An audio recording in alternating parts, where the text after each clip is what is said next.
April മാസം 30-ാം തീയതി ക്രിസ്തുവർഷം 2025 പലാരിവട്ടം ബൈബിൾ ചർച്ച് മലയാളം കൂട്ടായ്മയിൽ നിന്ന് ബൈബിൾ പഠനവുമായി ദൈവകൃപയാൽ ഒരിക്കൽ കൂടി വിൻസെൻ്റ് തോമസ്.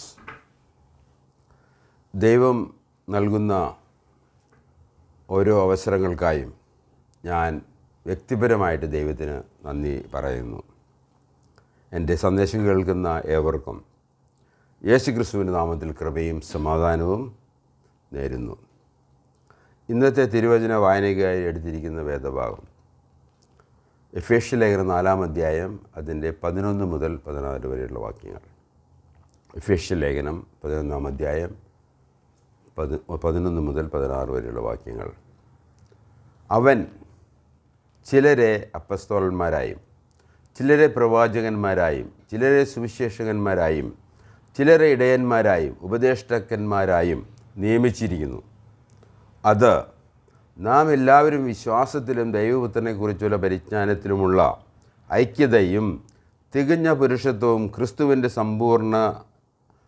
സമ്പൂർണതയായ പ്രായത്തിൻ്റെ അളവും പ്രാപിക്കുവോളം വിശുദ്ധന്മാരുടെ യഥാസ്ഥാനത്തിനായുള്ള ശുശ്രൂഷയുടെ വേലയ്ക്കും ക്രിസ്തുവിൻ്റെ ശരീരത്തിൻ്റെ ആത്മീക വർധനയ്ക്കുമാകുന്നു. അങ്ങനെ നാം ഇനി മനുഷ്യരുടെ ചതിയാലും ഉപായത്താലും തെറ്റിച്ചു കളയുന്ന തന്ത്രങ്ങളിൽ കുടുങ്ങിപ്പോകുവാൻ തക്കവണ്ണം ഉപദേശത്തിൻ്റെ ഓരോ കാറ്റിനാൽ അലഞ്ഞുഴലുന്ന ശിശുക്കൾ ആയിരിക്കാതെ സ്നേഹത്തിൽ സത്യം സംസാരിച്ച് കൊണ്ട് ക്രിസ്തു എന്ന തലയോളം സകലത്തിനും വളരുവാൻ ഇടയാകും. ശരീരം മുഴുവനും യുക്തമായി ചേർന്നും ഏകീഭവിച്ചും ഓരോ അംഗത്തിൻ്റെ അതത് വ്യാപാരത്തിന് ഒത്തവണ്ണം ഉദവി ലഭിപ്പാനുള്ള ഏതു സന്ധിയാലും സ്നേഹത്തിലുള്ള വർധനയ്ക്കായി അവനിൽ നിന്ന് വളർച്ച പ്രാപിക്കുന്നു. തീർച്ചയായിട്ടും നാം പഠിച്ചു വരുന്ന വിഷയം ആത്മീയ ജീവിതമാണ്, ക്രിസ്തീയ ജീവിതമാണ്. അതിന് ദൈവം തന്നിരിക്കുന്ന ചില കാര്യങ്ങളാണ് നാം എഫേസ്യ ലേഖനം 4-ാം അധ്യായത്തിലെ 11 മുതൽ 16 വരെയുള്ള വാക്യങ്ങളിൽ നാം വായിച്ചത്. ഞാൻ മുന്നോടിയായിട്ട് അത് ഒരു അവതരണം നടത്തുകയാണ്. കാരണം എന്തുകൊണ്ട് ഈ വേദഭാഗം വായിച്ചു എന്നുള്ളത് നിങ്ങളെ ബോധ്യപ്പെടുത്താൻ വേണ്ടിയാണ്. ഈ ആത്മീയ ജീവിതത്തെക്കുറിച്ചുള്ള പഠനത്തിന് മുമ്പായിട്ട് നമുക്ക് ദൈവത്തോട് പ്രാർത്ഥിച്ച് ക്രിസ്തുയേശു മുഖാന്തരം പ്രാർത്ഥിച്ച് നമ്മുടെ പൗരോഹിത്യം ഉപയോഗിച്ച് നമുക്ക് ദൈവസന്നിധിയിലേക്ക് കടന്നു ചെല്ലാം. മഹത്വമുള്ള സ്വർഗീയ പിതാവേ, നന്ദിയും സ്തുതിയും മഹത്വവും അവിടുത്തേക്ക് അർപ്പിക്കുന്നു. അവിടുന്ന് ഞങ്ങളുടെ സൃഷ്ടാവും പുത്രനിൽ ഞങ്ങളെ വീണ്ടെടുത്ത പിതാവുമായിരിക്കാൻ ഞങ്ങൾ യേശുക്രിസ്തുവിനായിട്ട് ഞങ്ങൾ നന്ദി പറയുന്നു. അവിടുത്തെ വചനത്തിനായിട്ട് ഞങ്ങൾ നന്ദിയോടെ സ്തുതിക്കുകയാണ്. ഇത് വായിക്കുമ്പോൾ പഠിക്കുമ്പോൾ അവിടുത്തെ പരിശുദ്ധാത്മാവ് എഴുതപ്പെട്ട വചനം പരിശുദ്ധാത്മാവ് തന്നെ ഞങ്ങളുടെ ഹൃദയങ്ങൾ പ്രകാശിപ്പിച്ച് അത് ഞങ്ങളുടെ വിശ്വാസത്തിനും ആത്മീയ ജീവിതത്തിനും നിത്യമായ കാര്യങ്ങളുടെ ഉറപ്പിനും ഇടയാക്കണമേ എന്ന് അടിയങ്ങൾ അപേക്ഷിക്കുന്നു. ക്രിസ്തീയ ജീവിതത്തെ ധന്യമാക്കുവാൻ തക്കവണ്ണം അവിടുന്ന് പ്രസാദിക്കണമേ. യേശുക്രിസ്തുവിൻ്റെ നാമത്തിൽ അപേക്ഷിക്കുന്നു, ആമേൻ. കഴിഞ്ഞ ആഴ്ചകളിൽ നാം പരിഗണിച്ചു വരുന്നത് നമ്മുടെ ക്രിസ്തീയ ജീവിതത്തെക്കുറിച്ചാണ്. ക്രിസ്തീയ ജീവിതം പരിശുദ്ധാത്മാവ് ലഭിച്ചതിന് ശേഷം തുടങ്ങുന്ന ജീവിതമാണ്. അപ്പോൾ ഈ പരിശുദ്ധാത്മാവിനെ എങ്ങനെ ലഭിക്കും എന്ന് വേദപുസ്തകം പറയുന്നത് യേശുക്രിസ്തുവിൽ വിശ്വസിക്കുന്നവർക്ക് ലഭിക്കാനുള്ള ഒരു വ്യക്തിയാണ് പരിശുദ്ധാത്മാവ്. കർത്താവായ യേശുക്രിസ്തുവിൻ്റെ വ്യക്തി എന്ന നിലയിലും അവൻ്റെ കാൽവരി മരണത്തിൻ്റെ ഗുണഭോക്താക്കൾ എന്ന നിലയിലും അവൻ്റെ മരണം പുനരുത്ഥാനത്തിൽ വിശ്വസിക്കുന്നവരും അവൻ്റെ മഹത്വത്തിൽ വിശ്വസിക്കുന്നവരുമായ ഏവർക്കും, അത് വിശ്വസിക്കുന്ന ഏവർക്കും ലഭിക്കാനുള്ള ഒരു വ്യക്തിയാണ് പരിശുദ്ധാത്മാവ്. ഈ പരിശുദ്ധാത്മാവിനെ ഒരു വ്യക്തിക്ക് ലഭിക്കുമ്പോൾ ആ നിമിഷം മുതലാണ്, ആ മാത്ര മുതലാണ് അവരുടെ ആത്മീയ ജീവിതം തുടരുന്നത്. ഈ ആത്മീയ ജീവിതത്തെ നാം ക്രിസ്തീയ ജീവിതം എന്ന് വിളിക്കുകയാണ്. നമുക്ക് ഏതെങ്കിലും പേരിട്ടേ പറ്റൂ. ആത്മാവുള്ളതുകൊണ്ട് ആത്മീയ ജീവിതം, പരിശുദ്ധാത്മാവിലുള്ള ജീവിതമാണ് ആത്മീയ ജീവിതം. അത് ക്രിസ്തീയ ജീവിതമാണ്. അതുകൊണ്ട് ക്രിസ്ത്യാനി ആദ്യം ആകണം. എപ്രകാരം ക്രിസ്ത്യാനി ആകണം എന്നുള്ളത് വളരെ പ്രധാനപ്പെട്ട വിഷയമാണ്. ക്രിസ്ത്യാനിയാകുന്നത് വീണ്ടും ജനനത്താലാണ്, ജന്മനാലല്ല. അത് നാം മനസ്സിലാക്കേണ്ട വിഷയമാണ്. അതുകൊണ്ട് തിരുവചനത്തിലേക്ക് കടന്ന് തിരുവചനത്തിൻ്റെ ഉപദേശങ്ങൾ നമ്മൾ സ്വീകരിച്ച് അത് വിശ്വസിച്ച് അതിൽ ആശ്രയിച്ച് ഉള്ള ജീവിതമാണ് ക്രിസ്തീയ ജീവിതം എന്ന് നമുക്ക് പറയാൻ കഴിയും. കഴിഞ്ഞ ആഴ്ച നാം യേശുക്രിസ്തുവിൻ്റെ പൗരോഹിത്യത്തെക്കുറിച്ച് നാം അല്പമായിട്ട് പഠിക്കുകയുണ്ടായി. അത് വലിയൊരു വിഷയമാണത്. മൊത്തത്തിൽ 66 പുസ്തകങ്ങളിൽ ദൈവം തമ്പുരാൻ നമുക്ക് വെളിപ്പെടുത്തി തന്നിരിക്കുന്ന പൗരോഹിത്യത്തെക്കുറിച്ചുള്ള പഠനം അത് പരമപ്രധാനമാണ്. എബ്രായയിൽ ഉൽപ്പത്തി പുസ്തകം 12-ാം അധ്യായത്തിലാണ് നാം പുരോഹിതനെ കാണുന്നത്. മൽക്കീസദീഖ് എന്ന പുരോഹിതൻ. അവന് അബ്രാഹാം ദശാംശം കൊടുക്കുകയാണ്.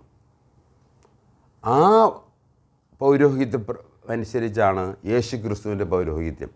അഹ്റോൻ്റെ പൗരോഹിത്യമോ ലേവ്യ പൗരോഹിത്യമോ ജാതീയമായ പൗരോഹിത്യമോ അല്ല യേശുക്രിസ്തുവിൻ്റെ പൗരോഹിത്യം. അതുകൊണ്ട് യേശുക്രിസ്തുവിൻ്റെ പൗരോഹിത്യത്തെ നമ്മൾ നന്നായിട്ട് പഠിക്കേണ്ട വിഷയമാണ്. അതിന് പ്രധാനപ്പെട്ട ഉപദേശം, പുതിയ നിയമത്തിലെ ഉപദേശം എബ്രായ ലേഖനം 5 മുതൽ ഉള്ള അധ്യായങ്ങളാണ്. യേശുക്രിസ്തു എത്ര ശ്രേഷ്ഠനാണ്, ഒരു പൗരോഹിത്യമെന്ന്. ഈ പൗരോഹിത്യമാണ് അവനിൽ വിശ്വസിക്കുന്നവർക്ക് പൗരോഹിത്യം നൽകുന്നത്. ഞാനിപ്പോൾ ഒരു പ്രത്യേകതയിൽ ഉടുപ്പിട്ടത് കൊണ്ടോ, എൻ്റെ തലയിൽ എണ്ണ പൂശിയത് കൊണ്ടോ, എൻ്റെ കയ്യിൽ തല വെച്ചത് കൊണ്ടോ ഒന്നും ഞാൻ പുരോഹിതനാകാൻ പോകുന്നില്ല. എന്നാൽ ദൈവവചനപ്രകാരം ഞാൻ പുരോഹിതനാകുന്നത് യേശു ക്രിസ്തുവിൻ്റെ പൗരോഹിത്യത്തിലുള്ള ഓഹരി പങ്കാളി ആയിത്തീരുമ്പോഴാണ്. നമുക്ക് ഇപ്രകാരം തീർച്ചയായിട്ടും പറയാം, യേശു ക്രിസ്തു ഇല്ലാതെ, യേശു ക്രിസ്തു എന്ന തിരുവചനത്തിലെ വ്യക്തി ഇല്ലാതെ, യേശു ക്രിസ്തു എന്ന വ്യക്തിയുടെ കാൽവരി മരണം കൂടാതെ, പരിശുദ്ധാത്മാവ് കൂടാതെ നമുക്ക് ഒന്നും ചെയ്യാൻ കഴിയുകയില്ല. നമ്മുടെ ആത്മരക്ഷയ്ക്കോ ആത്മീയ ജീവിതത്തിനോ നമുക്കൊന്നും ചെയ്യാൻ കഴിയുകയില്ല എന്നുള്ളത് നാം ഓർത്തിരിക്കേണ്ട പരമപ്രധാനമായ ഒരു വിഷയമാണ്. പാപപരിഹാരം നടത്തി സ്വർഗത്തിൽ പിതാവിൻ്റെ വലത്തുഭാഗത്ത് ഇരിക്കുന്ന കർത്താവ് അയച്ച, ഈ ഭൂമിയിലേക്ക് അയച്ച ഒരു വ്യക്തിയാണ് പരിശുദ്ധാത്മാവ്. ആ പരിശുദ്ധാത്മാവിനെ നമുക്ക് ലഭിക്കും എന്ന് തിരുവചനം പറയുകയാണ്. നമുക്കറിയാം, പെന്തക്കോസ്ത് നാളിലാണ് അത് സംഭവിച്ചത്. 50-ാം ദിവസം, യേശുക്രിസ്തുവിൻ്റെ മരണശേഷം 50-ാം ദിവസം അല്ലേ പെന്തക്കോസ്ത്. പെൻഡൈസ് 50, 50-ാം നാളിൽ നടന്നൊരു കാര്യമാണ്. അന്നു മുതൽ വിശ്വസിക്കുന്ന ഏവർക്കും പരിശുദ്ധാത്മാവ് ലഭിക്കുന്നു എന്ന് വേദപുസ്തകം പറയുന്നു. അപ്പോൾ വേദപുസ്തകത്തെ അധികാരമായി നാം എടുക്കുമ്പോൾ അത് സത്യമാണെന്നും സത്യദൈവത്തിൽ നിന്നുള്ളതാണെന്നും അതിൽ തെറ്റില്ല എന്നും അത് ചരിത്രപരമായും വ്യാകരണപരമായും സത്യ ഉപദേശങ്ങളെ സംബന്ധിച്ച് അത് സത്യമാണ് എന്നുള്ള ആ വിശ്വാസം നമുക്ക് ലഭിക്കുമ്പോൾ, ആ വിശ്വാസത്തിൽ നമുക്ക് ലഭിക്കുന്ന ഒന്നാണ് പരിശുദ്ധാത്മാവ്. ഈ പരിശുദ്ധാത്മാവ് നമുക്ക് ലഭിച്ചു കഴിയുമ്പോൾ ആ ജീവിതത്തെ നാം ആത്മീയ ജീവിതം എന്ന് നാം പറയുന്നു. എന്നാൽ ആ ജീവിതത്തെ ഇന്ന് പെന്തക്കോസ്ത്, കരിസ്മാറ്റിക് ആ വിഭാഗങ്ങൾ പറയുന്നത് പോലെ അല്ല. ഇത് വിശ്വസിക്കുന്ന മാത്രയിൽ ദൈവത്തിൻ്റെ പരിശുദ്ധാത്മാവ് നമ്മളിൽ വരികയും വസിക്കുകയും നമ്മൾ മുദ്രയിട്ട് നിത്യതയ്ക്ക് വേണ്ടി നമ്മളെ സൂക്ഷിക്കുകയും ചെയ്യുന്ന ഒരു വ്യക്തിയാണ് പരിശുദ്ധാത്മാവ്. അങ്ങനെ വിശ്വസിക്കുന്ന യേശുക്രിസ്തുവിൻ്റെ പൗരോഹിത്യത്തിന് ഓഹരിക്കാരാണ്, പങ്കാളികളാണ് വിശ്വസിക്കുന്ന ഓരോരുത്തരും. അത് നമ്മൾ മനസ്സിലാക്കേണ്ട ഒരു വിഷയമാണ്. ഇവിടെ നാം പഠിപ്പിക്കുന്ന ഓരോ കാര്യങ്ങളും നിങ്ങൾ വ്യക്തിപരമായിട്ട് നിങ്ങളിത് വേദപുസ്തകം പരിശോധിച്ച് നിങ്ങൾക്ക് ബോധ്യപ്പെടുത്തേണ്ട ആവശ്യമുണ്ട്. ഞാൻ പറഞ്ഞുകൊണ്ട് നിങ്ങൾ വിശ്വസിക്കേണ്ട ആവശ്യമില്ല. Why should you believe? നിങ്ങളെപ്പോലെ ഞാൻ ഒരു വ്യക്തിയാണ് ഞാനും. Why should you listen to me? എന്നാൽ അത് പൗരോഹിത്യത്തിൻ്റെ ഭാഗമാണ്, ഒരു ക്രിസ്തീയ ജീവിതത്തിൻ്റെ ഭാഗമാണ്.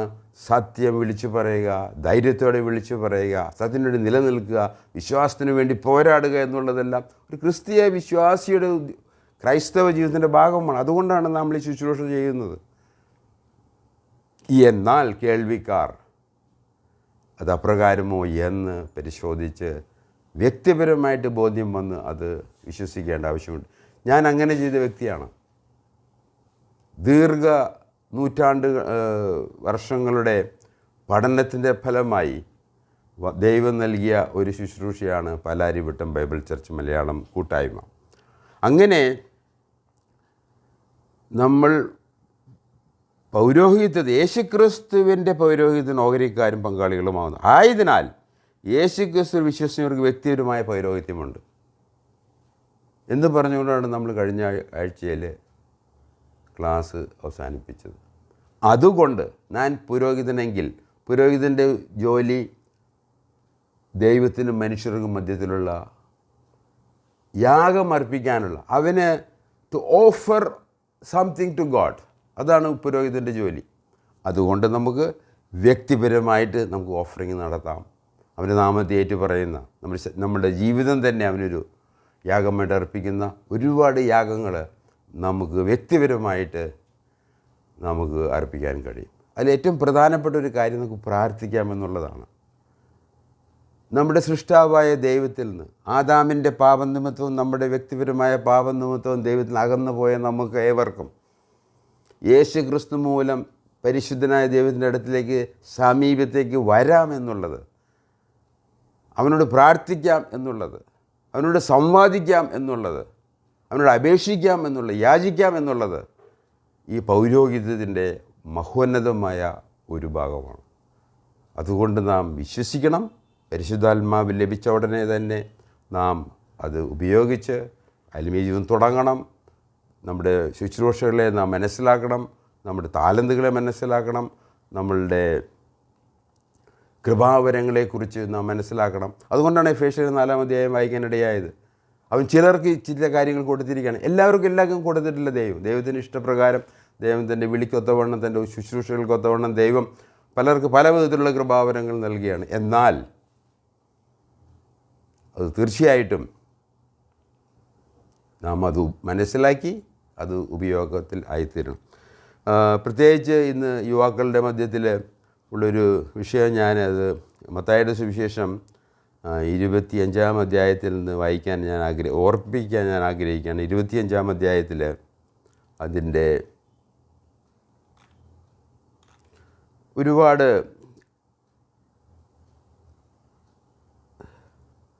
പഠനത്തിന് വിധേയമായ നമുക്ക് ഉപയോഗിക്കാവുന്ന ഒരു വിഷയമാണ് ഉപമകൾ. യേശു ക്രിസ്തു ഉപമകളിലൂടെ സംസാരിച്ചിട്ടുണ്ട്. എന്നാൽ ഈ ഉപമയ്ക്കും അതിൻ്റെ ശരിയായിട്ടുള്ള അക്ഷരികമായിട്ടുള്ള അർത്ഥങ്ങളുണ്ട്. അത് നമ്മൾ മനസ്സിലാക്കണം. താലന്തുകൾ എന്ന് പറയുമ്പോൾ താലന്തുകൾ തന്നെയാണ് അത്. ആകയാൽ അതിൻ്റെ 15-ാം മത്തായിയുടെ സുവിശേഷം 25-ാം അധ്യായത്തിൻ്റെ 15 മുതലുള്ള വാക്യങ്ങൾ ഞാൻ വായിക്കുന്നു. ഒരുവന് 5 താലന്ത്, ഒരുവന് 2, ഒരുവന് 1, ഇങ്ങനെ ഓരോരുത്തർ അവനവൻ്റെ പ്രാപ്തി പോലെ കൊടുത്ത് യാത്ര പുറപ്പെട്ടു. അതിൻ്റെ 14-ാം വാക്യത്തിൽ നിന്നാണ് അത് തുടങ്ങുന്നത്. ഒരു മനുഷ്യൻ പരദേശിക്ക് പോകുമ്പോൾ ദാസന്മാരെ വിളിച്ച് തൻ്റെ സമ്പത്ത് അവരെ ഏൽപ്പിച്ചു. അതാണ് വിഷയം. അതിനാണ് നമ്മൾ അവരെ ഏൽപ്പിച്ച കാര്യമാണ് താലന്ത്. അത് അവരുടെ അന്നത്തെ കാലത്തെ ഒരു കറൻസിയാണത്, താലന്ത് എന്ന് പറയുന്നത്. ഒരുവന് 5, ഒരുവന് 2, ഒരുവന് 1. 5 താലന്ത് ലഭിച്ചവൻ ഉടനെ ചെന്ന് വ്യാപാരം ചെയ്ത് വേറെ 5 താലന്ത് സമ്പാദിച്ചു. വ്യാപാരം, ട്രേഡിങ്, വാങ്ങുക വിൽക്കുക എന്നുള്ള ആ പ്രയോഗം. അങ്ങനെ തന്നെ 2 താലന്ത് ലഭിച്ചവൻ വേറെ 2 നേടി. 1 ലഭിച്ചവനോ പോയി നിലത്ത് ഒരു കുഴി കുഴിച്ച് യജമാനൻ്റെ ദ്രവ്യം മറച്ചു വെച്ചു. വളരെ കാലം കഴിഞ്ഞ ശേഷം ആ ദാസന്മാരെ യജമാനൻ വന്ന് അവരുമായി കണക്ക് തീർത്തു. 5 താലന്ത് ലഭിച്ചവൻ അടുക്ക വന്ന് വേറെ 5 കൂടെ കൊണ്ടുവന്നു. യജമാനെ, 5 താലന്തല്ലോ എന്നെ ഏൽപ്പിച്ചത്, ഞാൻ 5 താലന്ത് കൂടെ നേടിയിരിക്കുന്നു എന്ന് പറഞ്ഞു. അതിന് യജമാനൻ നന്ന്, നല്ലവനും വിശ്വസ്തനുമായ ദാസനെ, നീ അല്പത്തിൽ വിശ്വസ്തനായിരുന്നു, ഞാൻ നിന്നെ അധികത്തിൽ വിചാരകനാക്കും, നിൻ്റെ യജമാനൻ്റെ സന്തോഷത്തിലേക്ക് പ്രവേശിക്കുക എന്ന് അവനോട് പറഞ്ഞു. അങ്ങനെ തന്നെ 2 താലന്തുകാരും. അതിനുശേഷം യജമാനൻ 1 താലന്ത് ലഭിച്ചവനും അടുക്കെ വന്നു. യജമാനെ, നീ വിതയ്ക്കാത്തയിടത്തു നിന്ന് കൊയ്യുകയും വിതറാത്തയിടത്തു നിന്ന് ചേർക്കുകയും ചെയ്യുന്ന കഠിന മനുഷ്യൻ എന്ന് ഞാൻ അറിഞ്ഞു. ഭയപ്പെട്ട് ചെന്ന് നിൻ്റെ താലന്ത് നിലത്ത് മറച്ചു വെച്ചു, നിൻ്റേത് ഇതാ എടുത്തുകൊള്ളുക എന്ന് പറഞ്ഞു. തിരിച്ചു വന്നപ്പോൾ ഈ യജമാൻ തിരിച്ചു വന്നപ്പോൾ ആ 1 താലന്ത് തിരിച്ചെടുത്തു. പറഞ്ഞു, ഐ ഫിയേർഡ്, നീ മഹാമോശം മനുഷ്യനാണ്, അതുകൊണ്ട് നിൻ്റെ താലന്ത് ഇതാന്ന് പറഞ്ഞ് തിരിച്ചു കൊടുക്കുകയാണ്. ഈ 3 താലന്ത് ലഭിച്ച 3 വ്യക്തികളെക്കുറിച്ച് ദൈവം തമ്പുരാൻ യേശുക്രിസ്തു പറഞ്ഞത് നമ്മുടെ ഉപദേശത്തിന് വേണ്ടിയാണ്. നമുക്ക് ദൈവം തന്നിരിക്കുന്ന താലന്തുകൾ, കഴിവുകൾ, നമുക്ക് തന്നിരിക്കുന്ന സമയം, ഇതിനെല്ലാത്തെക്കുറിച്ചും ദൈവത്തിൻ്റെ കണക്കുണ്ട്, ഒരു ഉദ്ദേശമുണ്ട്. അത് നമ്മളുടെ ജീവിതത്തിൽ അത് സാധിക്കുക എന്നുള്ളതാണ് നമ്മുടെ ക്രിസ്തീയ ജീവിതം എന്ന് പറയുന്നത്. ക്രൈസ്തവ ജീവിതം എന്ന് പറയുന്നത് അത് ദൈവത്തിന് വേണ്ടിയുള്ള ജീവിതമാണ്.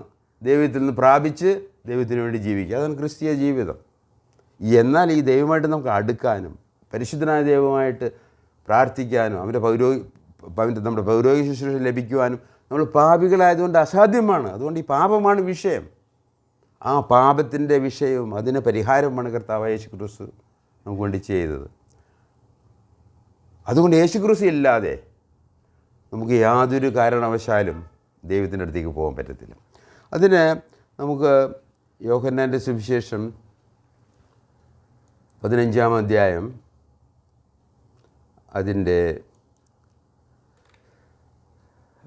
5-ാം വാക്യം, ഞാൻ മുന്തിരിവള്ളിയും നിങ്ങൾ കൊമ്പുകളും ആകുന്നു, ഒരുത്തൻ എന്നിലും ഞാൻ അവനിലും വസിക്കുന്നു എങ്കിൽ അവൻ വളരെ ഫലം കായ്ക്കും. എന്നെ പിരിഞ്ഞ് നിങ്ങൾക്ക് ഒന്നും ചെയ്യുവാൻ കഴിയുകയില്ല. ഇത് ഭയങ്കര കർത്താവ് യേശുക്രിസ്തുവിൻ്റെ വലിയൊരു സ്റ്റേറ്റ്മെൻറ്റാണ്. കർത്താവ് യേശുക്രിസ്തു പറഞ്ഞു, ഞാൻ കൂടാതെ, എന്നിൽ നിങ്ങൾ വസിക്കാതെ നിങ്ങൾക്ക് ഒന്നും ചെയ്യാൻ കഴിയുകയില്ല എന്ന് പറഞ്ഞാൽ ദൈവത്തിന് പ്രസാദകരമുള്ള പാപക്ഷമം ലഭിക്കാൻ, നമുക്ക് പരിശുദ്ധാത്മാവിന് ലഭിക്കാൻ, ക്രിസ്തീയ ജീവിതം, ആത്മീയ ജീവിതം, സ്വർഗീയമായ പ്രത്യാശയിൽ ജീവിക്കാനുള്ള അവസരം നമുക്ക് ലഭിക്കണമെങ്കിൽ കർത്താവ് യേശു ക്രിസ്തു കൂടാതെ അത് അസാധ്യമാണ്. കർത്താവ് പറഞ്ഞ കാര്യമാണ്, ഞാൻ വിൻസെൻ്റ് തോമസിൻ്റെ അഭിപ്രായമല്ല. കർത്താവ് ഇങ്ങനെ ഇപ്പോഴാണ് പറഞ്ഞത്, എന്നെ പിരിഞ്ഞ് നിങ്ങൾക്ക് ഒന്നും ചെയ്യുവാൻ കഴിയില്ല. You can do nothing without me. It's A great statement. അപ്പോൾ അതുകൊണ്ട് നമ്മുടെ താലന്തുകളെക്കുറിച്ച്, കർത്താവിനെക്കുറിച്ചെല്ലാം നമ്മൾ വ്യക്തിപരമായിട്ട് തിരുവചനത്തിൽ നിന്ന്, ദൈവവചനത്തിൽ നിന്ന് അറിഞ്ഞ് ഉള്ളൊരു ജീവിതമാണ് ക്രൈസ്തവ ജീവിതം.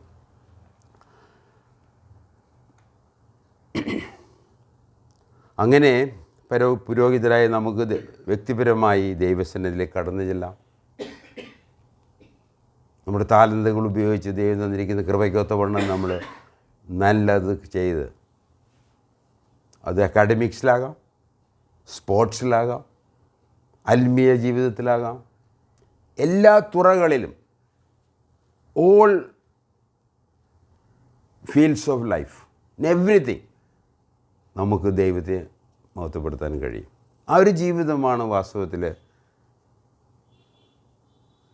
ക്രൈസ്തവ ജീവിതം. ഹെലൻ കെല്ലറിനെ കുറിച്ച് നിങ്ങൾ കേട്ട് കാണും. അവർ ജന്മനാൽ കണ്ണ് കാണാൻ പറ്റാത്തൊരു സ്ത്രീയായിരുന്നു, ജന്മനാൽ. എന്നാൽ അവർ ലോകപ്രസിദ്ധി നേടുവാൻ കാരണം അവർ ആ അവസ്ഥയിൽ പോലും ബെയിലി കണ്ടുപിടിക്കാനും അവർക്ക് വായിക്കാനുള്ള രീതി കണ്ടുപിടിക്കാനും അങ്ങനെ ഒരുപാട് കാര്യങ്ങൾ ചെയ്ത ഒരു സ്ത്രീയാണ്. അപ്പോൾ നമ്മൾ ഏതൊക്കെ അവസ്ഥയിലാണോ അവിടെ നമുക്ക് തന്നിരിക്കുന്ന താലന്തുകൾ ഉപയോഗിച്ച് അതിനെ മെച്ചപ്പെടുത്തി നമുക്ക് ക്രിസ്തീയ ജീവിതം നമുക്ക് തുടരാൻ കഴിയണം. അതിലേറ്റവും പ്രധാനപ്പെട്ട ഒരു വിഷയമാണ് നമ്മുടെ പൗരോഹിത്യം. എന്നാൽ പട്ടത്ത സഭകൾ മനുഷ്യരാൽ പൗരോഹിത്യം ലഭിക്കുന്ന മനുഷ്യർ, അവർ ഈ കാര്യങ്ങൾക്ക്, ഈ ആത്മീയ ജീവിതത്തിന്, ദൈവമായിട്ടുള്ള ബന്ധത്തിന് അവർ തടസ്സമാണ് എന്ന് ശക്തമായി ഞാൻ പറയുകയാണ്. തിരുവചന പ്രകാരമാണ് പറയുന്നത്. യേശുക്രിസ്തു മൂലം നമുക്ക് ദൈവത്തോട് എടുക്കാൻ പറ്റുമെങ്കിൽ പിന്നെ വേറെ ആരുടെ ആവശ്യമില്ല. അതുകൊണ്ട് അവർ തടസ്സമാണ് എന്നുള്ളത് ഓർപ്പിക്കാൻ ഞാൻ ആഗ്രഹിക്കുക. അതുകൊണ്ട് വ്യക്തിപരമായി ദൈവസന്നിധിയിലേക്ക് കടന്നു ചെല്ലാനും ആ ദൈവത്തെ ആരാധിക്കാനും സ്തുതിക്കാനും പ്രാർത്ഥിക്കാനും നമ്മുടെ പൗരോഹിത്യം, കർത്താവ് യേശുക്രിസ്തുവിൻ്റെ പൗരോഹിത്യത്തിലുള്ള നമ്മുടെ ഷെയറിങ് ആൻഡ് പാർട്ട്ണർഷിപ്പ്, അത് ഓഹരിക്കാരും പങ്കാളികളുമായതുകൊണ്ട് നമുക്ക് അപ്രകാരം സാധിക്കും. അതുകൊണ്ട് നമുക്ക് ഇപ്രകാരം പറയാനും കഴിയും, യേശു ക്രിസ്തുവിനെ ശരിയായി മനസ്സിലാക്കി, യേശു ആയിരിക്കുന്നത് പോലെ മനസ്സിലാക്കി, യേശു ക്രിസ്തുവിൻ്റെ മരണത്തിലും പുനരുദ്ധാനത്തിലും മഹത്വത്തിലും വിശ്വസിച്ച് പരിശുദ്ധാത്മാവിലുള്ള ജീവിതമാണ് ക്രൈസ്തവ ജീവിതം. നമുക്ക് ക്രൈസ്തവ ജീവിതത്തെക്കുറിച്ച് പഠിച്ച് നമുക്ക് വേണമെങ്കിൽ ഇതിനെക്കുറിച്ച് നല്ലൊരു നിർവചനം ഉണ്ടാക്കാം. എല്ലാത്തിനും ഒരു നിർവചനമുണ്ടല്ലോ, ഡെഫിനിഷൻ ഇല്ലയോ? ഇപ്പം noun, what is A noun, what is A verb, അതിനൊക്കെ ഇതുണ്ട്, ഡെഫിനിഷൻസ് ഉണ്ട്. അതൊക്കെ വളരെ പ്രധാനപ്പെട്ട കാര്യങ്ങളാണ്. അതുപോലെ നമുക്ക് ഇപ്രകാരം കർത്താവായ യേശുവിൽ വിശ്വസിച്ച് നമ്മുടെ ആത്മീയ ജീവിതത്തെ നമുക്ക് തുടരാൻ കഴിയും. വിശ്വാസികളുടെ വ്യക്തിപരമായ യോഗ്യതയല്ല, മറിച്ച് യേശു ക്രിസ്തുവിൻ്റെ യോഗ്യതയാണ് വിശ്വസിക്കുന്നവരുടെ യോഗ്യത. The just shall live by faith. വിശ്വാസി വിശ്വാസത്താൽ ജീവിക്കുമെന്നുള്ളത്, ആ വിശ്വാസത്തിൻ്റെ വ്യക്തി, ദി ഒബ്ജക്റ്റ് ഓഫ് ഫെയ്ത്ത് വളരെ പ്രധാനപ്പെട്ടതാണ്. ആ യേശു ക്രിസ്തുവിലുള്ള ജീവിതമാണ് നമ്മുടെ ക്രിസ്തീയ ജീവിതം. നമ്മുടെ വ്യക്തിപരമായതല്ല. വ്യക്തിപരമായിട്ട് ദൈവം നമ്മളെ കാണുന്നത് ആദാമിലാണ്. എന്നാൽ നമ്മൾ കർത്താവായ യേശു ക്രിസ്തുവിൽ വിശ്വസിക്കുന്നതോടുകൂടി ദൈവം നമ്മളെ കാണുന്നത് ക്രിസ്തുവിലാണ്. അത് വലിയൊരു മാറ്റമാണ്. നിങ്ങൾക്ക് അതിനെക്കുറിച്ച് ചിന്തിക്കാൻ സാധിക്കുമോ? ആദാമിൽ നമ്മളെ കണക്കിടുന്ന ദൈവം നമ്മുടെ ക്രിസ്തുവിൽ നമ്മളെ കണക്കിടുകയാണ്. അതുകൊണ്ട് യേശു ക്രിസ്തുവിൻ്റെ യോഗ്യതയാണ് വിശ്വസിക്കുന്നവരുടെ യോഗ്യത. എൻ്റെ വ്യക്തിപരമായ യോഗ്യതയല്ല എന്നെ ഒരു പ്രാസംഗികനോ ഒരു ഉപദേശകനോ ആകുന്നത്. ഞാൻ ക്രിസ്തുവിൽ എനിക്ക് അവനോടുള്ള ആ വിശ്വാസവും അതിലുള്ള ആശ്രയവും ദൈവവചനത്തിൻ്റെ അധികാരത്തിന് കീഴിലുള്ള, ദൈവത്തിൻ്റെ വചനത്തിന് കീഴിലുള്ള ആ ഒരു യോഗ്യതയാണ് ഈ ശുശ്രൂഷകളിലെ നമുക്ക് നൽകുന്നത്, ശുശ്രൂഷയ്ക്ക് യോഗ്യത നൽകുന്നത്. യേശുക്രിസ്തു നമ്മൾ വായിച്ചു, യോഹന്നാൻ്റെ സുവിശേഷം 15-ൻ്റെ 5-ാം വാക്യം, യേശുക്രിസ്തു കൂടാതെ ആത്മരക്ഷയോ ആത്മീയ ജീവിതമോ ഒരു വ്യക്തിക്കും സാധ്യമല്ല. അതിന് വായിക്കേണ്ട ഭാഗമാണ് യോഹന്നാൻ്റെ സുവിശേഷം 15-ാം അധ്യായം 1-5 വാക്യങ്ങൾ.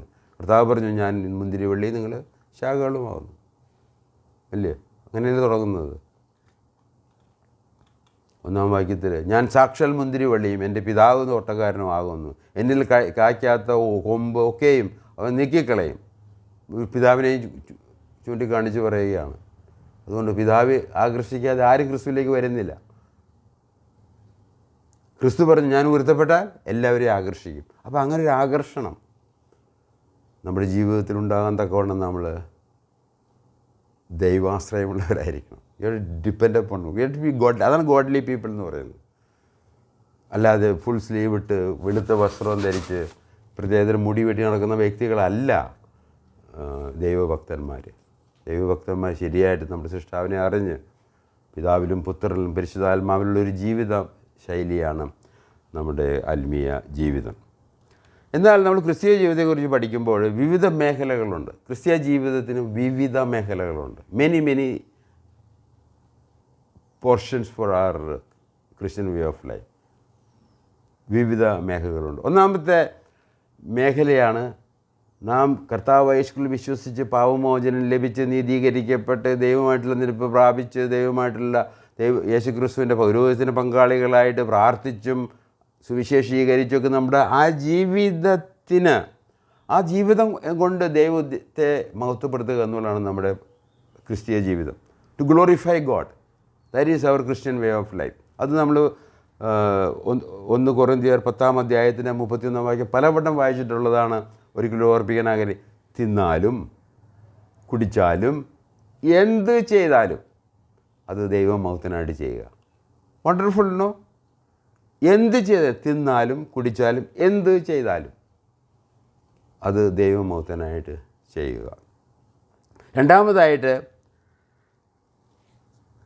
ഇത് പൊതുവെയുള്ള ഒന്നാമത്തെ കാര്യം, നമ്മുടെ പൊതുവെയുള്ള ദൈവമഹത്വമായിരിക്കണം നമ്മുടെ ക്രിസ്തീയ ജീവിതം എന്ന് പറയുന്നത്. The glory of God. കാരണം ദൈവത്തിൻ്റെ പദ്ധതി തന്നെ എന്തുകൊണ്ട് സൃഷ്ടിച്ചു, എന്തുകൊണ്ട് പുത്രനെ അയച്ചു, എന്തുകൊണ്ട് നമുക്ക് നിത്യമായ അനുഗ്രഹങ്ങൾ നൽകുന്നു എന്ന് ഇതെല്ലാം ദൈവമഹത്വത്തിന് വേണ്ടി ചെയ്ത കാര്യങ്ങളാണ്. അതുകൊണ്ട് ആ മഹത്വത്തിന് വേണ്ടി നാം ജീവിക്കുക എന്നുള്ളതാണ് നമ്മുടെ ക്രിസ്തീയ ജീവിതത്തിൻ്റെ ഒരു മേഖല. രണ്ടാമത്തെ മേഖല ഞാൻ എൻ്റെ നോട്ട്സിലുള്ളത് വ്യക്തിപരമായ ആത്മീയ വളർച്ചയാണ്. ഒരു ഗ്രോ, നാം വിശ്വസിച്ച ആ മാത്രയിൽ നാം ദൈവത്തിലും പിതാവിലും പുത്രനിലും പരിശുദ്ധാത്മാവിലും ആയിത്തീരുകയും ഒരുപാട് അനുഗ്രഹങ്ങൾ നമുക്ക് ലഭിക്കുന്നുണ്ടെങ്കിലും അതിനെ തിരിച്ചറിഞ്ഞ് അതിൽ വളർച്ച പ്രാപിച്ച് നമ്മൾ തികഞ്ഞവരാകണം, മെച്യൂറാകണം എന്നുള്ളത്. നമ്മുടെ കുഞ്ഞുങ്ങളെക്കുറിച്ചെല്ലാം നാം ആഗ്രഹിക്കുന്ന കാര്യപ്രകാരമാണല്ലോ. കുഞ്ഞുങ്ങൾ 1 വയസ്സ്, 2 വയസ്സ്, 3 വയസ്സ്, 5 വയസ്സ് സ്കൂളിൽ പോകുന്നു. 1-ാം ക്ലാസ്, 2-ാം ക്ലാസ്, 3-ാം ക്ലാസ്, 10-ാം ക്ലാസ്, 11, 12, പിന്നെ പ്രൊഫഷണൽ ഡിഗ്രീസുകൾ ലഭിക്കുന്നു. അവർ പല മേഖലകളിലേക്ക് കടക്കുന്നു. അതുപോലെ തന്നെ ദൈവം ആഗ്രഹിക്കുന്ന ഒരു കാര്യമാണ് നമ്മൾ വളരണം, തികഞ്ഞവരാണ്, മെച്യൂരിറ്റി പ്രാപിക്കണം. പുത്രൻ്റെ തലയോളം വളരണം, യേശു ക്രിസ്തുവിൻ്റെ തലയോളം വളരണം എന്നൊക്കെയാണ് നമ്മളെക്കുറിച്ച് ദൈവം ആഗ്രഹിക്കും. അതൊരു വലിയ വളർച്ച എന്നുള്ളത് വളരെ വ്യക്തിപരമായ ആത്മീയ വളർച്ചയാണ് ക്രിസ്തീയ ജീവിതത്തിൻ്റെ വേറൊരു മേഖല. അതിന് 2 പത്രോസ് 3-ാം അധ്യായത്തിൻ്റെ 18-ാം വാക്യത്തിൽ അവിടെ പറയും, നിങ്ങൾ കർത്താവായ യേശു ക്രിസ്തുവിൻ്റെ കൃപയിലും ദൈവപരിജ്ഞാനത്തിലും വളരുവിൻ. ആ വളരുവിൻ എന്നുള്ള ആ വാക്ക് അതൊരു വെർബാണ്, ക്രിയയാണ്, നമ്മൾ ചെയ്യേണ്ട കാര്യമാണ്, ഒരു കൽപ്പനാരൂപമാണത്. ദൈവം നമ്മളോടൊരു കാര്യത്തെക്കുറിച്ച് കൽപ്പിച്ചാൽ നമുക്ക് ചെയ്തേ പറ്റും. അതൊരു വളർച്ച ആവശ്യമാണ്. ഇന്ന് നമ്മുടെ ക്രൈസ്തവ സമൂഹത്തിൽ, ഞാൻ ക്രൈസ്തവ സമൂഹത്തിൽ എന്ന് പറഞ്ഞാൽ രക്ഷിക്കപ്പെട്ടവരുടെ കാര്യമാണ് ഇനി പറയുന്നത്. ആത്മീയ ജീവൻ തുടങ്ങിയ ആൾക്കാരുടെ കാര്യം നോക്കിയാൽ ഉപദേശങ്ങൾ അവർക്ക് പലതും അറിയത്തില്ല. ദൈവം ആരാന്ന് പോലും അറിയാത്ത ആൾക്കാരുണ്ട്. ത്രിത്വത്തെക്കുറിച്ചോ പിതാവുത്വം പരിശുദ്ധാത്മാവിനെക്കുറിച്ചും അതിൻ്റെ നമ്മുടെ രക്ഷയോടുള്ള ബന്ധത്തിലും നമ്മുടെ ആത്മീയ ജീവിതത്തെക്കുറിച്ചും നമ്മുടെ നിത്യമായ കാര്യങ്ങളെക്കുറിച്ചുള്ള കാര്യങ്ങൾ നമ്മൾ അറിഞ്ഞിരിക്കേണ്ട വിഷയങ്ങളുണ്ട്. അതിന് വളർച്ച പ്രാപിക്കുക എന്നുള്ളതും ക്രിസ്തീയ ജീവിതത്തിൻ്റെ രണ്ടാമത്തൊരു മേഖലയായിട്ട് ഞാൻ കാണുകയാണ്. മൂന്നാമതായിട്ട് തീർച്ചയായിട്ടും വളരെ പ്രധാനപ്പെട്ടൊരു മേഖല, നമുക്ക് വേണ്ടി ആര് മരിച്ചുവോ, നമ്മുടെ പാപപരിഹാരാർത്ഥം കാൽവരി ക്രൂശിൽ കയറിയ ആ കർത്താവിന് വേണ്ടി നാം ജീവിക്കുക എന്നുള്ളതും ഉചിതമായ ഒരു മേഖല തന്നെയാണ്. To live for Christ. അത് ഞാൻ പറഞ്ഞ് ഉണ്ടാക്കുന്നൊരു കാര്യമല്ല. വേദപുസ്തകത്തിലെ അപ്പോസ്തലനായ പൗലോസ് പഠിപ്പിച്ച ഒരു ദൈവിക വിഷയമാണ്. 2 കൊറിന്ത്യർ 5-ാം അധ്യായത്തിൻ്റെ 15-ാം വാക്യം. ഒരുവൻ എല്ലാവർക്കും വേണ്ടി മരിച്ചിരിക്കുക, എല്ലാവരും മരിച്ചുവെന്നും ഇനി ജീവിക്കുന്നവർ നമുക്ക് വേണ്ടി മരിച്ചവന് വേണ്ടി ജീവിക്കുക എന്നുള്ളത് നിർണയിച്ചിരിക്കുന്നത് എഴുതിയിരിക്കുന്നത്. It is determined. Our life should be for Christ and Christ alone. ദൈവമഹത്വത്തിന് വേണ്ടി ജീവിക്കണം, നമ്മൾ വളരണം ആത്മീയ ജീവിതത്തിൽ. ക്രിസ്തുവിന് വേണ്ടി നാം ജീവിക്കേണ്ടതും വളരെ അത്യാവശ്യമാണ്. അപ്പോൾ ഇനി ജീവിക്കുന്നവർ, നമ്മുടെ ജീവിതം എപ്പോഴാണ് തുടങ്ങുന്നത്? നമ്മുടെ ശരിയായിട്ടുള്ള ഭൗതിക ജീവിതം, ഫിസിക്കൽ ലൈഫ് തുടങ്ങുന്നത് എപ്പോഴാണ്? നമ്മൾ ജനിക്കുമ്പോഴല്ലേ. അമ്മയുടെ ഗർഭപാത്രത്തിൽ വരുമ്പോൾ നമ്മൾ ശ്വസിക്കുന്നു, നമ്മൾ ജീവനുള്ളവർ ദേഹിയായി തീരുന്നു, നമ്മൾ മനുഷ്യനായിട്ട് ജീവിക്കുകയാണ്, ആണും പെണ്ണുമായിട്ട് ജീവിക്കുന്നു. എന്നാൽ നമുക്ക് ആത്മീയ ജീവിതം ഉണ്ടാകുന്നത് നമ്മൾ കർത്താവ് യേശു ക്രിസ്തുവിൽ വിശ്വസിക്കുമ്പോഴാണ്. ആ ജീവിതം, അങ്ങനെ ജീവിക്കുന്നവരെ നമുക്ക് വേണ്ടി മരിച്ച കർത്താവിന് വേണ്ടി ജീവിക്കുക എന്നുള്ളത് വളരെ പ്രധാനപ്പെട്ട ഒരു വിഷയം തന്നെയാണ്. നാലാമതായിട്ട് എൻ്റെ നോട്ട്സിൽ ഞാൻ എഴുതി വച്ചിരിക്കുന്നത് സഭാജീവിതമാണ്. ഇങ്ങനെ ഒരു പിതാവ്, ഒരു ക്രിസ്തു, ഒരു പരിശുദ്ധാത്മാവ്, ഒരു സഭ എന്നു അതിൻ്റെ സഭയുടെ തല കർത്താവായ യേശു ക്രിസ്തു, നമ്മളെല്ലാം ശരീരത്തിൻ്റെ അംഗങ്ങൾ എന്നുള്ള നിലയിൽ ഒരു സഭ ഉണ്ട്. ആ സഭയുടെ പ്രാദേശികമായിട്ടുള്ള കൂട്ടായ്മയാണ് നമ്മൾ പ്രാദേശിക സഭ എന്ന് പറയുന്നത്. ഇപ്പോൾ പലാരിവട്ടം ബൈബിൾ ചർച്ച് മലയാളം കൂട്ടായ്മ നമ്മൾ പറയുമ്പോൾ ഇങ്ങനെ രക്ഷിക്കപ്പെട്ടവരുടെ കൂട്ടമാണ്. അത് സഭയാണ്. ചെറുതായിരിക്കാം, വലുതായിരിക്കാം. ആയിരങ്ങൾ ഉള്ള പ്രാദേശിക സഭകളുണ്ട്, ചുരുക്കം ചിലരുള്ള സഭകളുണ്ട്. എങ്ങനെ വന്നാൽ ദൈവത്തിൻ്റെ വചനപ്രകാരം ഈ രക്ഷിക്കപ്പെട്ടവരുടെ കൂട്ടായ്മ. അങ്ങനെ സഭാജീവിതത്തിൽ നമുക്ക് സഭയിൽ ഒരു ജീവിതം, സഭ എന്നുള്ളൊരു കൂട്ടമായിട്ടുള്ള ഒരു ജീവിതം നമുക്കുണ്ട്. സഭാജീവിതം, സഭാ കൂടുവരികളിൽ ദൈവത്തെ മഹത്വപ്പെടുത്തുക, സഭാംഗങ്ങളുടെ വളർച്ച, സുവിശേഷ വേല. ഇങ്ങനെ 3 പ്രധാനപ്പെട്ട കാര്യങ്ങളാണ് പ്രാദേശിക സഭയുടെ ഉദ്ദേശം. 3 പ്രധാനപ്പെട്ട കാര്യങ്ങൾ. ഒന്ന്, സഭയിൽ ദൈവത്തെ മഹത്വപ്പെടുത്തുക. ഞാൻ ആദ്യമേ പറഞ്ഞു, നമ്മൾ വ്യക്തിപരമായിട്ട് ദൈവത്തെ മഹത്വപ്പെടുത്തണം, ഇല്ലയോ? നമ്മുടെ ജീവിതം അതാണ്. അവർ ക്രിസ്തീയ ജീവിതം എന്ന് പറഞ്ഞാൽ ദൈവത്തെ മഹത്വപ്പെട്ട ജീവിതം. എന്നാൽ സഭ എന്ന് വരുമ്പോൾ, സഭ കൂടി വരുമ്പോൾ, സഭയിലെ ഏറ്റവും പ്രധാനപ്പെട്ട ഉദ്ദേശം ദൈവത്തെ മഹത്വപ്പെടുത്തുക എന്നുള്ളതായിരിക്കും. അതിനുവേണ്ടി എഫേസ്യ ലേഖനം 3-ാം അധ്യായത്തിൻ്റെ, അത് വായിച്ച് കേൾപ്പിക്കാൻ ആഗ്രഹിക്കുകയാണ്. 3-ാം അധ്യായത്തിൻ്റെ 20-21 വാക്യങ്ങൾ ഞാൻ വായിക്കാൻ ആഗ്രഹിക്കുകയാണ്.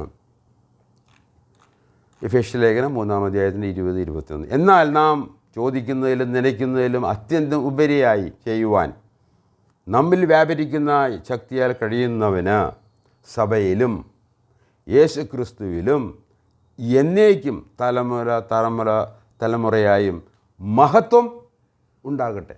അപ്പോൾ സഭയിൽ ഉണ്ടാകേണ്ട ഏറ്റവും പരമപ്രധാനമായിട്ടുള്ള ശുശ്രൂഷ എന്ന് പറയുന്നത് ദൈവത്തെ മഹത്വപ്പെടുത്തുക എന്നുള്ളത്, കൂട്ടമായിട്ട്. അതുകൊണ്ട് അതനുസരിച്ചുള്ളൊരു ക്രിസ്തീയ ജീവിതം, ക്രിസ്തീയ ചട്ടക്കൂടിൽ ധാർമ്മികത, ആത്മീകത എല്ലാം നമ്മൾ ചേർത്ത് ഉള്ള ഒരു സഭാ കൂടി വരവിൽ നാം ചെയ്യേണ്ടത് ദൈവത്തെ മഹത്വപ്പെടുത്തുക. ഇന്ന് പല സഭകളിലും കാണുന്ന പോലെ DJ വെച്ചിട്ട് പാട്ടുപാടി കുറേ പാട്ടുകൾ പാടുന്നതൊന്നും അല്ല ദൈവത്തെ മഹത്വപ്പെടുത്തുക എന്ന് പറയുന്നത്. ദൈവത്തിന് പ്രസാദമുള്ള, ദൈവവചന പ്രകാരമുള്ള, പരിശുദ്ധാത്മാവിൽ നടത്തിപ്പുള്ള ഒരു ശുശ്രൂഷ, ദൈവത്തെ മഹത്വപ്പെടുത്തുക എന്നുള്ളതാണ് സഭാ ശുശ്രൂഷയിലെ, സഭ എന്നുള്ള പ്രാദേശിക സഭയുടെ അംഗം എന്നുള്ള നിലയിൽ നമ്മൾ ചെയ്യേണ്ട ആദ്യത്തെ കാര്യം. രണ്ടാമത്തെ കാര്യം, സഭാംഗങ്ങളുടെ വളർച്ച. ഈ സഭാംഗങ്ങളുടെ വളർച്ചയുടെ ഉള്ള ബന്ധത്തിലാണ് 4-ാം അധ്യായത്തിൻ്റെ, എഫേസ്യ 4-ാം അധ്യായത്തിൻ്റെ 11 മുതൽ 16 വരെയുള്ള വാക്യങ്ങൾ വായിച്ചത്. എന്തുകൊണ്ട് ദൈവം തൻ്റെ സഭയ്ക്ക് ഇങ്ങനെയുള്ള ശുശ്രൂഷകൾ നൽകി? അപ്പസ്തോലന്മാരെ നൽകി, പ്രവാചകന്മാരെ നൽകി, ചിലരെ ഇടയന്മാരായിട്ടും ചിലരെ സുവിശേഷകന്മാരെ എന്തുകൊണ്ട് നൽകി? അത് സഭയുടെ വളർച്ചയ്ക്ക് വേണ്ടിയാണ്. ആദ്യം നമ്മൾ പറഞ്ഞല്ലോ, നമ്മൾ വളരണം, വളർച്ച പ്രാപിക്കണം, തികഞ്ഞവരാകണം, പ്രാപ്തിയുള്ളവരാകണം. അതിനുവേണ്ടി ദൈവം തന്നിരിക്കുന്ന ഒരു പ്രധാനപ്പെട്ട ഘടകമാണ് പ്രാദേശിക സഭ. അത് ദൈവം തരുന്ന കൃപയ്ക്കൊത്തവണ്ണം ഇടയന്മാർ, അപ്പസ്തോലന്മാർ 12 പേരായിരുന്നു. അത് അവർ മരിച്ചതോടുകൂടി ആ സ്ഥാനം കഴിഞ്ഞു. പിന്നെ ഇന്നുള്ളത് പാസ്റ്റർമാരാണ്, ടീച്ചിങ് പാസ്റ്റേഴ്സ് എന്ന് പറയും. പഠിപ്പിക്കുന്ന, ഉപദേശിക്കുന്ന ഇടയന്മാർ. അവരുടെ നേതൃത്വത്തിൽ അവരുടെ കൃപയ്ക്കൊത്തവണ്ണം നമ്മൾ വളരുക എന്നുള്ളത് നമ്മളുടെ പ്രധാനപ്പെട്ട ഒരു ശുശ്രൂഷയാണ്. മൂന്നാമതായിട്ട് സഭ പ്രാദേശിക നടക്കേണ്ട ഒരു പ്രധാനപ്പെട്ട വിഷയമാണ് കർത്താവ് നമ്മളെ ഏൽപ്പിച്ച സുവിശേഷ വേല. ദി ഗ്രേറ്റ് കമ്മീഷൻ എന്നാണ് ഇംഗ്ലീഷിൽ പറയുക. കർത്താവ് യേശുക്രിസ്തു മത്തായി സുവിശേഷം 28-ാം അധ്യായത്തിൻ്റെ 19-20 വാക്യത്തിലും ലൂക്കോസിൻ്റെ അത് എഴുതിയിട്ടുണ്ട്. ആകയാൽ നിങ്ങൾ പുറപ്പെട്ട്. എന്തുകൊണ്ട് നിങ്ങൾ പുറപ്പെടണം? സർവ്വ അധികാരം എനിക്ക് നൽകിയിരിക്കുകയാണ്. പിതാവ് സർവ്വ അധികാരം പുത്രന് നൽകിയിരിക്കുകയാണ്. കാരണം പുത്രൻ്റെ മഹത്വം, പുത്രൻ്റെ താഴ്ച, മരണം, അടക്കം, പുനരുത്ഥാനം ഇന്ന് സ്വർഗത്തിൽ പിതാവിന് വലത്ത് വരിക. എന്നിട്ട് പറഞ്ഞു, പരിശുദ്ധൻ അയച്ചിട്ട് പറഞ്ഞു, ഇനി നിങ്ങൾ എന്ത് ചെയ്യണം? സുവിശേഷ വേല ചെയ്യണം. നിങ്ങൾ ആകയാൽ പോയി പിതാവിൻ്റെയും പുത്രൻ്റെയും പരിശുദ്ധാത്മാവിൻ്റെയും നാമത്തിൽ സ്നാനം കഴിപ്പിച്ചും, മാമോദീസയല്ല, സ്നാനം കഴിപ്പിക്കണം. സ്നാനം കഴിപ്പിച്ചും ഞാൻ പറഞ്ഞ ഉപദേശമെല്ലാം പ്രമാണിക്കാൻ തക്കവണ്ണം ഉപദേശിച്ചും കൊണ്ട് അവരെ ശിഷ്യന്മാരാക്കിക്കൊള്ളുവിൻ. ശിഷ്യത്വം, അവർ ലേണേഴ്സാക്കണം. ശിഷ്യൻ എന്നുള്ള മത്തീറ്റീസ് എന്നുള്ള പദത്തിൻ്റെ പ്രധാനപ്പെട്ട അർത്ഥം നമ്മൾ ശിഷ്യന്മാരെന്ന് പറയുമ്പോൾ പഠിക്കുന്നവരായിരിക്കണം. നമ്മൾ പഠിച്ചു വളരണം, ദൈവവചനം പഠിച്ചു വളരുന്നവരായി തീരണം. അങ്ങനെ നമ്മൾ വളർന്ന് നമ്മൾ മറ്റുള്ളവരെയും പഠിപ്പിക്കുന്നവരായിട്ട് വരേണ്ട ആവശ്യമുണ്ട്. അപ്പോൾ അങ്ങനെ നമ്മുടെ ക്രിസ്തീയ ജീവിതത്തിൻ്റെ മേഖലകൾ ഞാൻ ഒരു മുഖവരയായിട്ട് മാത്രം ഇത് ഓർപ്പിക്കുകയാണ്. ദൈവം അനുവദിച്ചാൽ നമുക്ക് കൂടുതലായിട്ട് പഠിക്കാൻ കഴിയും. അതുകൊണ്ട് യേശു ക്രിസ്തുവിൻ്റെ യോഗ്യതയിൽ വിശ്വസിക്കുന്നവരുടെ യോഗ്യതകൾ അത് യേശു ക്രിസ്തുവിലുള്ള വിശ്വാസമാണ്, അത് യേശു ക്രിസ്തുവിലുള്ള ആശ്രയമാണ്. നമ്മുടെ വ്യക്തിപരമായിട്ടുള്ള കോൺട്രിബ്യൂഷൻ നമ്മൾ എന്ത് കൊടുത്താലും ഇത് ആയിത്തീരുമെന്നുള്ളത് ഒരു വിഷയമാണ്. It's all Christ. യേശു ക്രിസ്തുവാണ്. എൻ്റെ പിതാവ് ആകർഷിക്കാതെ, ഞാൻ നിങ്ങളെ ആകർഷിക്കാതെ, ഞാനില്ലാതെ എന്നിൽ നിങ്ങൾ നിൽക്കുന്നിടത്തോളം കാലം മാത്രമാണ് നിങ്ങൾക്ക് ഈ കാര്യം ചെയ്യാൻ കഴിയുക. എന്നാൽ അത് സാധ്യമാണ്. എങ്ങനെ സാധ്യമാണ്? വിശ്വാസത്താൽ, ആശ്രയത്താൽ. Trust and obey. Believe, trust and obey. ദൈവം അതിന് നമ്മൾ സഹായിക്കട്ടെ. നമുക്ക് ഇങ്ങനെയുള്ള വ്യക്തികൾ അവരുടെ സഭയുടെ ആരംഭത്തിൽ തന്നെ പത്രോസും പൗലോസും തുടർന്ന് മറ്റ് പത്രോസും ജെയിംസും പിന്നെ മറ്റു അപ്പസ്തോലന്മാരും അതുപോലെ തുടർന്ന് നമ്മുടെ അപ്പസ്തോലനായ പൗലോസിൻ്റെയൊക്കെ ജീവിതം നമ്മൾ പരിശോധിച്ച് നോക്കിക്കഴിഞ്ഞാൽ നമ്മുടെ ക്രിസ്തീയ ജീവിതത്തെ സംബന്ധിച്ച് ദൈവത്തെ അവരെങ്ങനെ മഹത്വപ്പെടുത്തി, അവരെങ്ങനെ വളർന്നു, അവർ എങ്ങനെയാണ് സഭാജീവിതം നയിച്ചത്, അവർ എങ്ങനെയാണ് സുവിശേഷ വേല ചെയ്യുന്നുള്ളത്. അതിൽ ഏറ്റവും പ്രധാനപ്പെട്ട ഒരു കാര്യം ഞാൻ നിങ്ങൾ ഓർപ്പിച്ചുകൊണ്ട് ക്ലാസ് അവസാനിപ്പിക്കുകയാണ്. അവർ ധൈര്യമുള്ളവരായിരുന്നു. ഇന്ന് പലരും ഭീരുക്കളാണ്. വെളിപാട് പുസ്തകത്തിൽ അന്ത്യ ന്യായവിധിയിൽ അന്ത്യ ന്യായവിധിയിൽ ചെല്ലുന്നപ്പെടുന്നവരാരാ? ഭീരുക്കളാണ്. Those are cowards. They're cowards.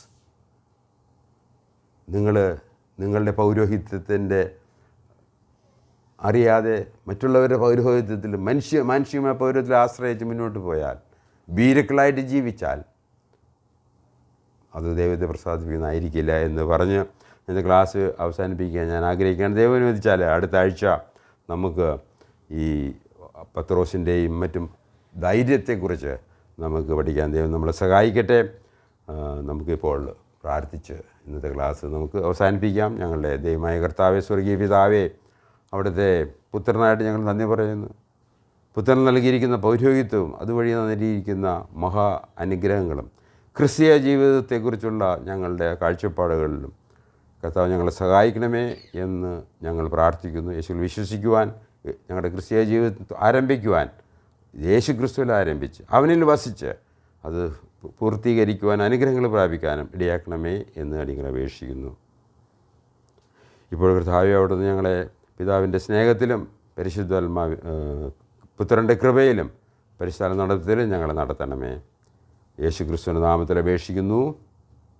ആമേൻ. കേട്ടതിന് നന്ദി. ദൈവം അനുവദിച്ചാൽ അടുത്ത ആഴ്ച കാണാം, കേൾക്കാം, തുടരാം.